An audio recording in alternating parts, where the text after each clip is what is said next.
what I know. Some of you had different backgrounds, so you are so confused. I had only one background, so I heard one man preaching, and whatever I took, I take it. The first place I heard, he said, take it raw and swallow it all. I said, that's all. And while in Bible school, Bishop Ibiyeomie taught us still worship. He taught us to worship and told us, look, you have to serve your way to the top.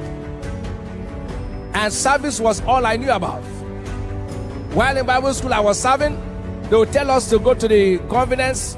As full-time Bible school students, we are the first full-time Bible school students here. So they tell us go to the conference. Everybody would decline. They say children's church. Nobody will go to children's church. Everybody say no. I can't come as a full-time student and be going to children's church. To do what? So our class prophet will ask us, say, we'll go to full-time. I look at everybody, nobody. I say, okay, let me go to the children's church. They look at me as a bushman. I went to a children's church, and that time, not now where children's church is well organized. When they go say, uncle, you will run till the church is over. As you are saying, sit down here, they are pursuing here, you are running here. So you will hear any message. You will just, that's how they will play with you till service over. But while I was doing that, I was doing it with joy. I was serving with all my heart. Doing it, they'll say, when we have breakthrough seminar, they'll ask us to stay by the conference, because the church was so populated.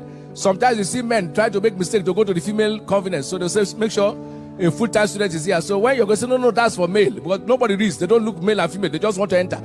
So we said, no, this is for women. I was doing that. And then one day, I was going to eat with my wife. Then we're in courtship. And we're going to eat. And then they said, you, come. I said, what have I done? Because when we're in Bible school, if they call you, you must look at your dressing. To be sure there's nothing wrong with you. So they said I should come. And he was there with some other pastors. And they were talking, I was standing. After a while, he went up under the tower. And they came and said, you know what? We have chosen you to serve on the altar. I looked at myself. Now, before I was on the altar, nobody in Bible school serves. The pastors who serve on the altar. So when the communion is brought, that pastor will take from there and drop. Nobody is permitted to climb the altar except the pastor. So I became the most popular Bible school student in Winners Chapel. And God said to me, I lifted you because you served where others refused to serve. I prayed today, somebody who will serve God, your lifting will never be missing. In the name of Jesus Christ.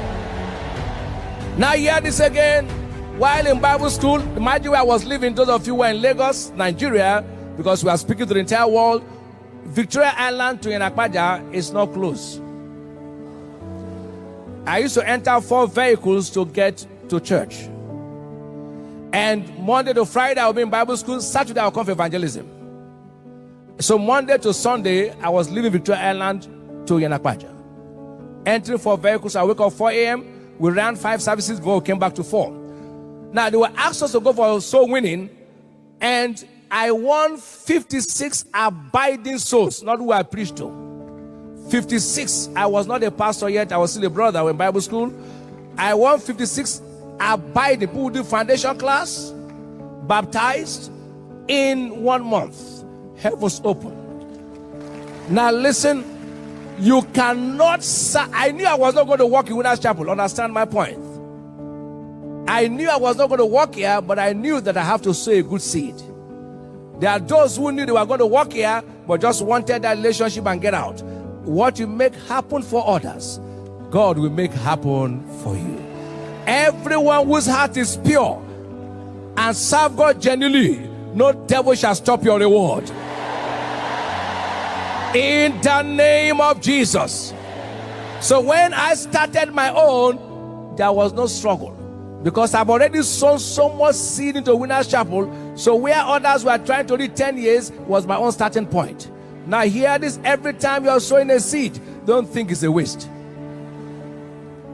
We need to be students of patience. In James chapter 5 verse 7, it said, be patient therefore, brethren, unto the coming of the Lord. Behold, the husbandman waited for the precious fruit of the earth, and had long patience for it until it receives the early and later rain. Our possessions are secured in Christ, but it will take patience to access them. In Luke 21 verse 19, in your patience possess ye your souls.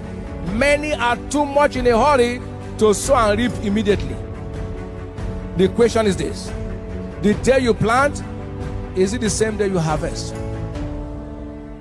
You all know the story of the Chinese bamboo.